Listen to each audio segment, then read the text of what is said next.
Assalamualaikum sahabat Islam yang legendaris. Hari ini saya akan menceritakan kisah Gulnas, seorang gadis yatim yang mengajarkan kita tentang keutamaan bersabar, berbuat baik kepada sesama, serta kekuatan doa dan tawakal kepada Allah. Namun sebelumnya, saya sarankan untuk menuliskan sholawat yang kita tujukan kepada Nabi Muhammad, agar kelak sholawat ini bisa menjadi saksi kita untuk mendapat syafaat di akhirat. Like dan subscribe di channel ini sangat membantu menyebarkan dakwah Islam dan semoga menjadi amal jariah untuk kita semua. Pada suatu hari, di sebuah daerah di kota Baghdad, terdapat sebuah keluarga yang sangat soleh dan taat beragama. Mereka merayakan setiap hari besar dengan penuh hormat dan kekhidmatan. Dalam keluarga ini, ada seorang gadis kecil bernama Gulnas. Setiap kali bulan Muharram tiba, orang tua Gulnas selalu mempersiapkan banyak makanan di rumah.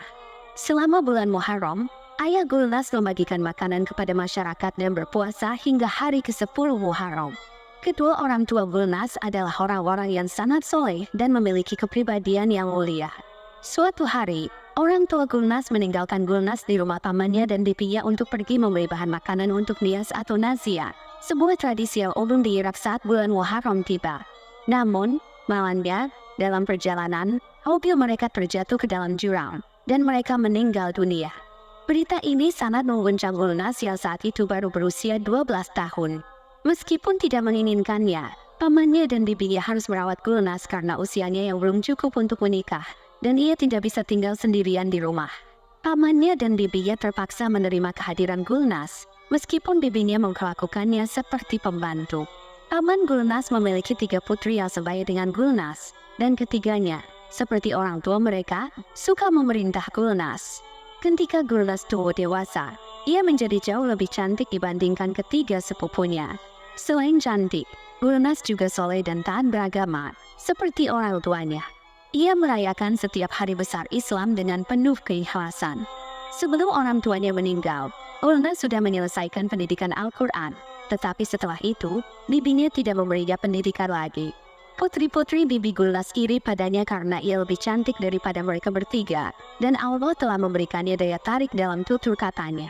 Gulnas sering beribadah kepada Allah di malam hari dan diam-diam menyiapkan makanan untuk mereka semua. Saat bulan Muharram tiba, Gulnas menyempatkan diri membagikan makanan kepada anak-anak tanpa diketahui oleh keluarganya. Bibinya dan ketiga sepupunya tidak pernah membiarkan Gulnas keluar rumah. Selain mengerjakan pekerjaan rumah, Allah juga memberinya banyak keahlian. Suatu hari, pada tanggal 3 Muharram, tidak ada orang lain di rumah selain Gulnas. Ia berpikir untuk memasak banyak makanan seperti yang dilakukan orang tuanya dan membagikannya kepada anak-anak di panti asuhan. Ia segera memasak dan keluar rumah dengan hijab, berpikir bahwa ia akan membagikan makanan dan kembali sebelum anggota keluarga lainnya datang. Ia membagikan makanan kepada anak-anak yatim dengan cepat, dan ketika masih ada sisa makanan, ia memutuskan untuk membawanya pulang. Di perjalanan, ia bertemu dengan seorang fakir tua yang berkata bahwa ia sudah 2 hari kelaparan. Fakir itu meminta makanan, dan Gulnas memberinya makanan yang dia bawa. Setelah fakir itu kenyang, ia mendoakan Gulnas dan meletakkan tangan di atas kepalanya. Saat Gulnas berdiri setelah memberi makan fakir itu, matahari sudah hampir terbenam, dan ia menjadi khawatir bahwa bibi dan ketiga sepupunya akan segera pulang, dan pasti akan memarahinya. Fakir tua itu melihat kekhawatiran Gulnas dan berkata, "Jangan khawatir, nak." Ia kemudian mengeluarkan sebuah cincin indah dari tasnya dan memberikannya kepada Gulnas. Fakir itu berkata, "Pakai cincin ini, dan kamu akan sampai di rumah tepat waktu." Tanpa berpikir panjang, Gulnas segera memasukkan cincin itu ke jarinya dan bergegas pulang. Namun, Gulnas merasa bahwa cincin itu memiliki kekuatan khusus, karena ia tiba di rumah lebih cepat dari yang ia perkirakan. Ketika sampai di rumah, belum ada seorang pun yang datang, dan Gulnas merasa sangat senang karena ia bisa pulang tepat waktu. Begitu sampai di rumah, ia segera membersihkan dapur agar bibi dan anggota keluarganya yang lain tidak tahu bahwa banyak makanan yang telah dimasak di sana. Setelah membersihkan rumah, Gulnas berdoa dan memperhatikan cincin di jarinya. Gulnas mulai berpikir bahwa cincin ini pasti memiliki sesuatu yang istimewa karena ia dapat menyelesaikan pekerjaan rumah dalam waktu singkat. Ketika ketiga sepupunya dan bibinya datang dan melihat rumah dalam keadaan bersih, mereka semua merasa heran. Mereka tidak mengerti mengapa rumah itu tampak lebih bersih dari biasanya. Lalu, ketiga sepupu sengaja membuat rumah berantakan kembali dan tersenyum sinis. Ketika bibinya melihat kekacauan itu, ia marah dan langsung mendatangi Gulnas yang sedang sholat. Bibinya mulai memukulinya dengan tongkat dan berteriak, "Apa yang kamu lakukan sepanjang hari sehingga rumah ini berantakan seperti ini?" Gulnas melihat sekeliling rumah dan terkejut karena rumah itu benar-benar berantakan. Dengan penuh kesabaran, ia mulai membersihkan lagi. Setelah membersihkan rumah, ia berwudu. Tiba-tiba, sepupu bungsunya datang dan berkata, "Pegang kain ini dan jahitkan gaunku. Gaun ini harus selesai dijahit sebelum pagi karena besok adalah pernikahan temanku, dan aku ingin memakainya. Kamu harus menjahitnya dengan indah, yang bisa membuatku cantik. Jika tidak, aku akan memberitahu ibu, dan kamu tahu apa yang akan terjadi." Gulnas dengan lembut menjawab, "Lihat adikku, ini hanya kain polos. Untuk menjahit gaun yang indah dalam waktu singkat, dibutuhkan beberapa bahan yang tidak ada di rumah saat ini." Namun, sepupu bungsunya berkata, "Itu bukan urusanku, itu urusanmu, lalu pergi begitu saja." Sepupu bungsu itu kemudian memberitahu ibunya dan saudari-saudarinya tentang hal itu. Paman mereka sering bepergian untuk bekerja, dan bibi serta ketiga sepupunya seringkali bersikap kasar kepada Gulnas, yang dengan sabar menahan perlakuan buruk mereka. Di sisi lain, Gulnas menangis dengan tenang dan berdoa kepada Allah, "Ya Allah, aku selalu menuruti perintah mereka dan melakukan semua pekerjaan, tetapi mengapa mereka tidak pernah puas denganku?" Setelah berdoa, Gulnas menangis dengan kepala menunduk dan berkata, "Ya Allah, jika orang tuaku masih hidup, mereka pasti akan sangat menyayangiku." Ia terus menangis dan kemudian teringat nasihat fakir tua yang mengatakan bahwa jika ia mengalami kesulitan, ia bisa memakai cincin itu dan Allah akan membantunya. Gulnas segera mengambil cincin itu, memandanginya dengan seksama, dan berkata, "Cincin, dengan izin Allah, bisakah kamu membantuku?" Kemudian, terdengar suara dari cincin tersebut, "Aku bukan cincin biasa, dan aku tidak bisa dimiliki oleh sembarang orang. Aku adalah cincin istimewa yang diciptakan untuk orang-orang khusus. Dengan mengenakanku, kamu bisa melakukan apapun yang kamu inginkan." Gulnas mengenakan cincin itu dan mulai menjahit gaun. Sebelum tengah malam, ia berhasil menyelesaikan gaun yang sangat indah berkat bantuan cincin tersebut. Ia teringat pada fakir tua dan bertanya-tanya, siapakah sebenarnya fakir tua itu? Setelah itu, Gulnas beribadah kepada Allah dan menunaikan sholat subuh. Gulnas kemudian melanjutkan membaca Al-Quran. Sementara itu, ibu dan ketiga sepupunya merasa sangat senang karena mereka yakin Gulnas tidak akan bisa menyelesaikan gaun itu. Mereka berpikir bahwa mereka akan bisa menghukumnya. Ketika pagi tiba, mereka mendatangi Gulnas dengan penuh percaya diri dan bertanya tentang gaun itu. Gulnas hanya menunjukkan gaun tersebut dan melanjutkan membaca Al-Quran. Melihat gaun yang begitu indah dalam waktu singkat, mereka semua terkejut. Gaun itu begitu indah seperti gaun seorang putri. Saudari tertua berkata, "Pasti dia memiliki sihir yang membuatnya bisa melakukan semuanya dalam waktu singkat." Saudari lainnya juga setuju dan menaruh rasa curiga. Keempat orang itu bersiap-siap pergi ke pernikahan teman mereka. Bibinya berkata, "Hari ini, sebelum kami pulang, kamu harus memotong dan mengumpulkan kayu dari pohon besar ini." Bibinya sengaja memberinya pekerjaan yang berat, yang seharusnya dilakukan oleh 10 orang. Saudari tertua memandangnya dengan tatapan aneh. Ketika keempat saudari itu pergi, saudari tertua berpura-pura sakit dan memutuskan untuk tetap tinggal di rumah. Namun, sebenarnya ia ingin mencari tahu apa yang dilakukan Gulnas di rumah. Sebelumnya, Gulnas sering mendapat pukulan dari mereka, tetapi sekarang ia tidak memberi mereka alasan untuk mengeluh. Saudari tertua penasaran, mengapa Gulnas tidak pernah memiliki alasan untuk mengeluh, meskipun semua pekerjaan selesai dengan cepat. Ia memutuskan untuk mengawasi Gulnas dari bagian belakang rumah, dan menunggu untuk melihat Gulnas keluar. Setelah beberapa saat, ia melihat Gulnas keluar dari rumah, dan dengan diam-diam, ia mengintip dari jendela. Gulnas terlihat sedang membersihkan rumah dengan cepat. Kemudian, ia keluar dan mulai memotong kayu dari pohon, dan saudari tertua sangat heran dari mana Gulnas mendapatkan kekuatan tersebut. Kini, saudari tertua sangat ingin mencari tahu rahasia di balik semua itu. Suatu malam, ketika semua orang sudah tidur, Saudari tertua tetap terjaga. Ia tahu bahwa Gulnas bangun pagi-pagi untuk melaksanakan sholat. Gulnas bangun, berwudu, dan melaksanakan sholat. Setelah itu, ia membaca Al-Quran dan beberapa saat kemudian, ia mengeluarkan cincin dari kantong kecil dan memakainya di tangan kanan. Gulnas berbicara pada cincin itu, "Cincin, tolong bantu aku. Aku harus menyelesaikan pekerjaan rumah. Hari ini, aku harus memasak untuk anak-anak di panti asuhan." Ia segera mulai memasak, dan dalam waktu singkat, banyak makanan sudah siap. Saudari tertua menyaksikan semua itu dan berkata, "Oh, sekarang aku mengerti. Ini sebabnya dia tidak pernah punya alasan untuk mengeluh. Cincin ini yang membantunya." Dengan marah, ia menceritakan semuanya kepada ibu dan saudari-saudarinya. Pada siang hari, Gulnas telah menyiapkan banyak makanan. Ia mengajak bibinya dan saudari-saudarinya untuk makan. Saudari tertua berkata, "Jangan bohong, kamu bilang kamu sudah menyiapkan semua makanan ini hari ini." Gulnas menjawab, "Ya, saya memasak untuk kita semua setiap hari. Hari ini, saya membuat makanan yang berbeda untuk masing-masing dari kalian sesuai selera. Saya membuat makanan yang kalian sukai." Bibi dan saudari-saudarinya berkata, "Bagaimana beraninya kamu menipu kami seperti ini?" Keempatnya mulai memukuli Gulnas. Sambil menangis, Gulnas berkata, "Lihatlah, saya ingin kalian semua bahagia. Orang tua saya tidak ada lagi, saya menganggap kalian semua sebagai keluarga saya." Keempatnya kemudian mengunci Gulnas di sebuah kamar kecil. Setelah itu, ibu mereka bertanya kepada putri-putrinya, "Apakah kalian melihat cincin itu?" Saudari tertua menjawab, "Ya, aku melihatnya." Dia mengeluarkannya dari sebuah kantong kecil di kamarnya. Ketika mereka semua mencari cincin itu, mereka tidak menemukannya.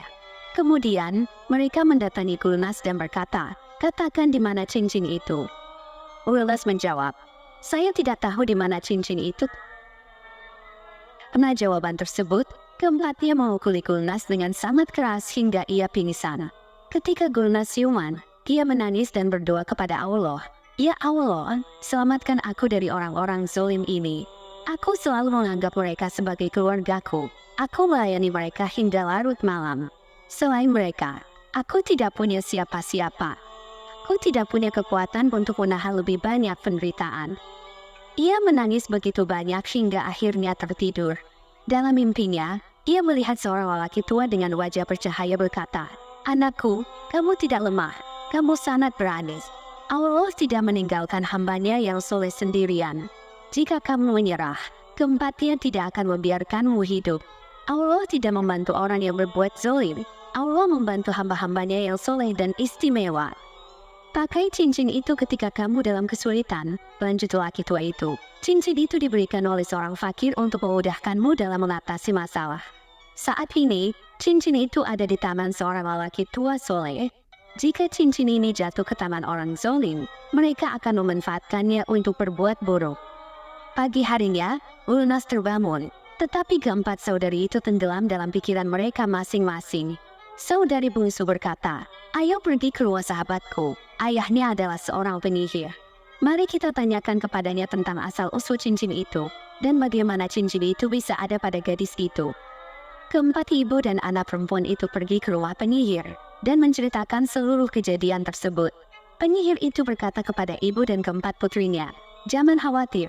Beri saya waktu 1 hari dan besok saya akan memberitahu kalian semua tentang bagaimana cincin itu bisa ada pada gadis tersebut." Keesokan harinya, mereka kembali ke rumah penyihir. Penyihir itu menjelaskan kepada mereka bahwa cincin tersebut diberikan kepada Gulnas oleh seorang fakir tua. Gulnas menemui fakir itu pada tanggal 3 Muharram, ketika dia memasak makanan untuk anak-anak di panti asuhan. Saat dalam perjalanan pulang, fakir tua meminta makanan kepadanya, dan Gulnas memberinya makanan. Sebagai balasannya, fakir tua itu memberikan cincin kepada Gulnas, dan sejak saat itu, Gulnas menggunakan cincin tersebut untuk menyelesaikan semua pekerjaannya. Mereka semua berkata kepada penyihir, "Kami menginginkan cincin itu, di mana kami bisa menemukannya?" Penyihir menjawab, "Saat ini, cincin itu ada pada orang tua tersebut, yang tinggal di gubuk di tepi sungai. Tapi, ingatlah bahwa fakir tua itu adalah orang yang sangat sakti. Kalian harus berhati-hati dalam menghadapi dia. Sekarang, Yang harus kalian lakukan adalah memperlakukan gadis itu seperti seorang ratu di rumah. Ubah sikap kalian terhadapnya. Mulai hari ini, kalian semua harus melayani dia." Saudari tertua menolak. "Kami tidak bisa melakukan itu. Kami sangat membencinya. Kami benci karena meskipun dia yatim piatu, orang-orang di daerah ini sangat menghormatinya. Setiap wanita yang datang ke rumah kami selalu memuji kecantikannya dan mengatakan bahwa dia lebih cantik dari kami bertiga." Penyihir itu berkata, "Kalian harus melakukan semua ini untuk mendapatkan cincin itu." Meskipun mereka enggan mengubah sikap terhadap Gulnas, keinginan untuk mendapatkan cincin tersebut membuat mereka setuju. Ketika mereka kembali ke rumah, mereka jatuh di kaki Gulnas dan meminta maaf. "Kami telah berbuat banyak kesalahan padamu. Maafkan kami." Kami bertemu dengan seorang tua di jalan yang mengatakan kepada orang-orang bahwa siapapun yang berbuat zalim kepada anak yatim akan mendapatkan hukuman di dunia ini. Gulnas terkejut dengan perubahan sikap mereka dan bertanya-tanya, bagaimana mereka bisa berubah begitu cepat dalam satu hari. Dia adalah gadis yang polos dan berpikir, mungkin mereka telah menyadari kesalahan mereka. Bibinya berkata, "Mulai hari ini, kamu juga anak perempuanku. Apapun yang kamu inginkan, itu yang akan terjadi. Kamu ingin membagikan makanan pada bulan Muharram seperti orang tuamu, bukan?" Saudari bungsunya berkata, "Mulai hari ini, aku akan membantumu membuat nias." Bibinya menambahkan, "Ayo, mari kita cepat-cepat memasak dan membagikannya kepada anak-anak di panti asuhan." Mendengar hal ini, Gulnas dengan senang hati mulai memasak. Setelah itu, Gulnas sedang dalam perjalanan untuk memberikan makanan kepada anak-anak di panti asuhan. Ketika saudari tertuanya berkata, "Aku juga akan pergi bersamamu, kakak cantik." Saudari tertua sebenarnya hanya ingin melihat apakah mereka akan bertemu dengan fakir tua di jalan yang akan membicarakan cincin itu. Setiap hari, Gulnas membawa makanan untuk anak-anak di panti asuhan, tetapi saudari tertuanya tidak pernah melihat fakir tua itu. Hari itu adalah tanggal 7 Muharram. Gulnas berkata kepada bibinya, "Bibi, ada sebuah jamiah besar di daerah kita. Aku ingin memasak makanan untuk anak-anak perempuan di panti asuhan malam ini dan memberikannya kepada mereka." Gulnas ingin memasak makanan untuk para gadis di panti asuhan malam itu. Dia mengatakan keinginannya kepada saudari bungsunya, yang menanggapi, "Kita akan membutuhkan banyak makanan untuk itu. Bagaimana kita bisa memasak sebanyak itu dalam waktu singkat?" Gulnas meyakinkan, "Jangan khawatir, aku akan mengurusnya. Pertama, aku akan mengantarkan makanan ini ke panti asuhan. Setelah itu, kita akan menyiapkan makanan berikutnya." Mendengar kata-kata Gulnas, telinga mereka semua menjadi waspada. Mereka semua mulai berbising di antara mereka sendiri, merencanakan untuk mengikuti Gulnas saat dia pergi, berharap bisa bertemu dengan fakir tua di jalan.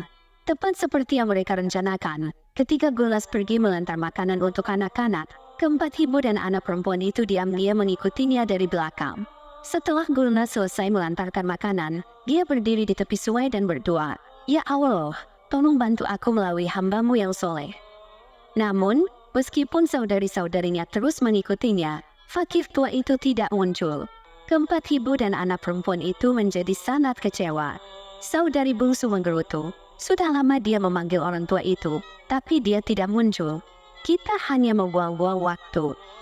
Saudari tertua dan ibunya bahkan berpikir untuk menenggelamkan Gulnas ke dalam sungai karena frustrasi. Dengan wajah murung, bibi dan saudari Gulnas kembali ke rumah. Setibanya di rumah, mereka terkejut melihat banyak wanita sedang memasak di luar. Bibi Gulnas bertanya kepada mereka, "Dari mana kalian berasal?" Salah satu wanita menjawab, "Kami berasal dari desa tetangga. Hari ini adalah hari ke-7 Muharram, jadi kami membagikan makanan di daerah kami." Para wanita itu mengundang Gulnas untuk membantu mereka memasak, dan dia dengan senang hati bergabung. Sementara itu, wajah ibu dan saudari-saudarinya memerah karena marah, karena mereka tidak menemukan cincin dan Gulnas tidak sendirian memasak. Setelah makanan selesai dimasak, Gulnas pergi untuk membagikan makanan ke seluruh daerah dan kepada anak-anak di panti asuhan. Gulnas merasa sangat bahagia karena bisa mengikuti jejak orang tuanya dengan membagikan nias selama bulan Muharram. Namun, setelah itu, sikap keempat ibu dan anak perempuan itu kembali seperti semula. Keesokan harinya, Gulnas bangun pagi, melaksanakan sholat subuh, dan duduk di bawah pohon untuk mendengarkan ceramah dari imam di masjid. Imam sedang membahas hari ke-9 Muharram. Ketika Gulnas melihat seekor burung tiba-tiba jatuh dari pohon dengan salah satu kakinya terluka. Saat itu, seekor anjing betina berlari dari kejauhan dan mulai menggonggong melihat burung itu. Gulnas melemparkan sepotong roti kepada anjing betina itu dan mulai merawat luka burung tersebut. Burung itu sangat cantik dan Gulnas kembali duduk dengan wajah murung. Melihat Gulnas, burung itu mendekatinya dan berkata, "Mengapa kamu duduk di sini dengan wajah sedih?" Gulnas sangat terkejut melihat burung itu bisa berbicara seperti manusia. Burung itu melanjutkan, "Kau mengenali setiap hamba Allah yang soleh. Kamu adalah gadis yang sangat soleh dan taat. Wajahmu memancarkan cahaya Allah." Gulnas berbincang lama dengan burung itu. Bibinya dan saudari-saudarinya melihat kejadian tersebut dan mulai berbisik. Heran melihat Gulnas berbicara dengan burung, yang tampaknya berbicara seperti manusia. Saudari tertua merasa marah dan frustrasi, menangkap rambut Gulnas dan mulai menyeretnya di tanah. Dia berteriak, "Kami duduk di sini gelisah karena tidak menemukan cincin itu, sementara kamu bersenang-senang dengan burung-burung ini. Katakan di mana kamu menyimpan cincin itu. Kamu tahu segalanya tentang cincin itu." Gulnas menjawab, "Aku tidak tahu. Aku sendiri tidak tahu di mana cincin itu berada." Namun, bibi Gulnas menamparnya dengan keras, dan saudari tertua melalungkan tali di lehernya dan mulai menariknya. Tiba-tiba, seekor burung terbang mendekati mereka dan dengan marah berkata, "Kalian semua yang zolim, sebagai perempuan, kalian menindas perempuan lain. Kalian semua bersekongkol menindas dia. Allah tidak akan pernah memaafkan kalian." Mendengar burung itu berbicara seperti manusia, saudari bungsu berkata, "Burung ini pasti berbicara karena kekuatan cincin. Selain manusia, tidak ada makhluk lain yang bisa berbicara seperti ini." Keributan itu menarik perhatian para wanita di lingkungan sekitar yang berkumpul dan mulai bertanya, "Mengapa kalian mengganggu anak yatim ini? Dia tidak pernah mengatakan keburukan kepada siapapun. Dia adalah anak yang sangat baik." Saudari tertua, marah dan jengkel, berkata, "Tinggalkan mereka semua. Aku akan pergi menemui penyihir dan membawanya ke sini untuk memecahkan masalah cincin ini." Dia segera pergi menemui penyihir. Ketika dia tiba, banyak orang yang sedang menunggu giliran. Dengan tergesa-gesa, dia mendekati penyihir dan berkata, "Penyihir, cepatlah datang ke desa kami. Gadis itu dulu menggunakan cincin, sekarang dia menggunakan burung yang bisa berbicara. Jika Anda tidak datang ke desa kami, sesuatu yang buruk akan terjadi. Jika kita tidak mendapatkan cincin itu, kita akan membunuh gadis itu." Mendengar ancaman itu, penyihir setuju untuk pergi bersama saudari tertua. Setibanya di rumah, penyihir duduk di bawah terik matahari, merapal mantra, dan dalam beberapa menit, seorang lelaki tua terlihat datang dari kejauhan. Penyihir tersenyum ketika melihat lelaki tua itu mendekat. Gulnas berseri-seri melihat lelaki tua itu, yang sudah lama dia cari. Wajah lelaki tua itu bercahaya. Padahal pertama kali dia melihat lelaki tua itu dalam keadaan fakir. Penyihir itu berbicara kepada lelaki tua itu dengan cara yang sangat tidak sopan. Lelaki tua itu menjawab, "Penyihir, dalam nada apa kamu berbicara kepadaku, dan mengapa kamu memanggilku dengan sihirmu?" Penyihir menjawab, "Kamu telah membuat keempat wanita ini sangat terganggu. Jangan berdebat terlalu banyak. Serahkan cincin ajaib itu kepada gadis-gadis ini, atau aku akan mengambilnya darimu dengan sihirku." Lelaki tua itu menjawab, "Kami tidak bisa melakukan hal yang salah. Cincin itu diberikan kepada gadis ini sebagai hadiah, karena dia bekerja keras melayani kalian semua dan meneruskan kebaikan orang tuanya. Karena gadis ini, anak-anak yatim di desa ini tidak tidur dalam keadaan lapar. Anak-anak di panti asuhan mendoakan gadis ini, karena dia membagikan makanan selama bulan Muharram.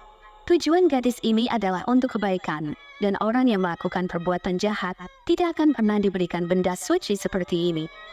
Penyihir itu berkata kepada lelaki tua itu, "Dengarkan aku lelaki tua. Aku adalah penyihir yang sangat hebat, dan kamu tidak dapat bersaing denganku. Jika kamu tidak menurutiku, aku akan membuatmu menjadi ayah dari anjing betina yang berdiri di sana." Lelaki tua itu menjawab, "Kesombongan seperti itu tidaklah baik.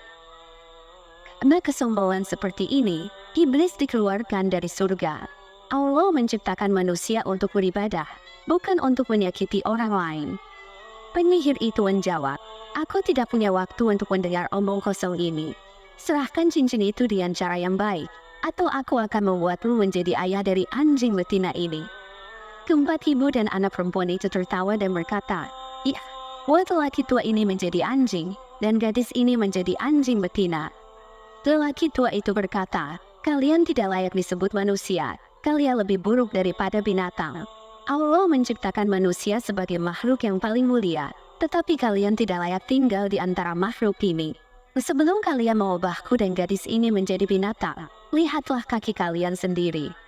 Ketika penyihir dan keempat ibu dan anak perempuan itu melihat ke kaki mereka, lelaki tua itu berdoa, dan dalam sekejap, ibu dan anak perempuan serta penyihir itu berubah menjadi anjing betina. Allah mengubah mereka menjadi makhluk anjing pada hari ke-9 Muharram.